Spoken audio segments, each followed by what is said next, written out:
डूबते हुए को तिनके का सहारा।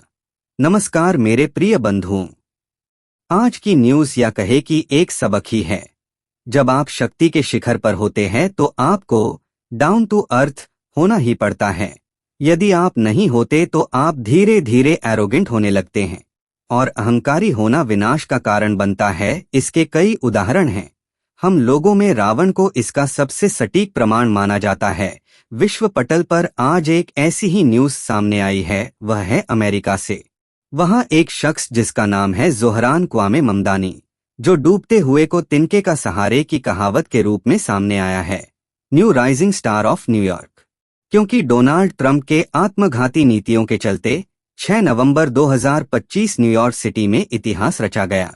भारतीय मूल के ज़ोहरान क्वामे ममदानी ने शहर के मेयर चुनाव में जीत हासिल की है। वह शहर के पहले मुस्लिम और दक्षिण एशियाई मूल के मेयर होंगे। ज़ोहरान क्वामे ममदानी का जन्म 18 अक्टूबर 1991 में कंपाला, युगांडा की राजधानी में एक भारतीय मूल के परिवार में हुआ है। बाद में उनका परिवार दक्षिण अफ्रीका से आकर न्यूयॉर्क में बस गया। उनके पिता महमूद मामदानी एक प्रतिष्ठित शिक्षाविद हैं और मां मीरा नायर एक अंतर्राष्ट्रीय फिल्म निर्देशक हैं। मामदानी ने बोर्डॉन कॉलेज से अफ्रीकाना स्टडीज में स्नातक किया और फिर वे राजनीति में सक्रिय हो गए।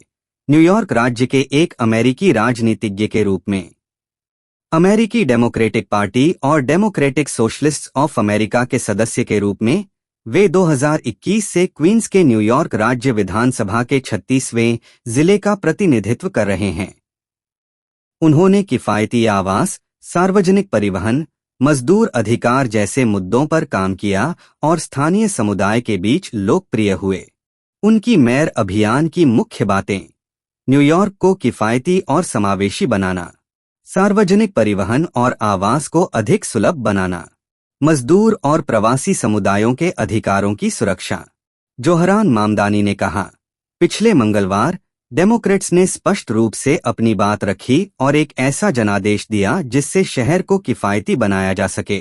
उन्होंने डोनाल्ड ट्रंप की अप्रवासी नीतियों के खिलाफ भी अपनी स्थिति स्पष्ट की और कहा कि मैं निसंकोच अपने शहर के शरणदाता नीतियों के लिए खड़ा रहूंगा और अपने शहर के संसाधनों का उपयोग करके हमारे अप्रवासियों की सुरक्षा करूंगा। विशेषज्ञों के अनुसार मामदानी की जीत यह दर्शाती है कि न्यूयॉर्क में युवा, अल्पसंख्यक और प्रवासी समुदाय राजनीतिक रूप से सशक्त हो रहे हैं। हालांकि आलोचना भी मिली। कुछ समूहों ने उनके अनुभव और मध्य पूर्व नीति पर प्रश्न उठाए। फिर भी मामदानी ने स्पष्ट कर दिया है कि उनका उद्देश्य शहर की सेवा करना और न्यायपूर्ण, समान और समृद्ध न्यूयॉर्क बनाना है। उनकी यह जीत सिर्फ एक चुनावी जीत नहीं, बल्कि इतिहास बनाने की यात्रा का प्रतीक है। साथ में हमें यह भी देखना होगा कि जिस प्रकार कुछ समय पहले डोनाल्ड ट्रंप को राष्ट्रपति के रूप में चुनकर अमेरिका के लोग एक नई उम्मीद के साथ देख रहे थे और ट्रंप ने राष्ट्रपति बन जाने के बाद उनकी उम्मीदें धूमिल की हैं, क्योंकि वर्तमान में ज़ोहरान ममदानी और उनकी पार्टी की जीत इसका प्रमाण है। लेकिन कल को फिर स्थिति दिल्ली के पूर्व मुख्यमंत्री की तरह की न हो जाए। ज़ोहरान ममदानी की कहकर बतलाने और करके दिखलाने में अंतर केवल शून्य का होना चाहिए, यानी कि कथनी और करनी में अंतर नहीं होना चाहिए। तभी मिसालें बनती हैं और इबारतें लिखी जाती हैं। इसी के साथ टी न्यूज से भूपेंद्र सिंह रावत। कम समय में अधिक व सटीक खबरों के लिए सब्सक्राइब करें इस चैनल टी न्यूज को, क्योंकि टी टाइम होता है चाय की चुस्की के साथ केवल खबरों की खबर रखने के लिए। धन्यवाद। जय भारतवर्ष, जय हिंद, प्रणाम।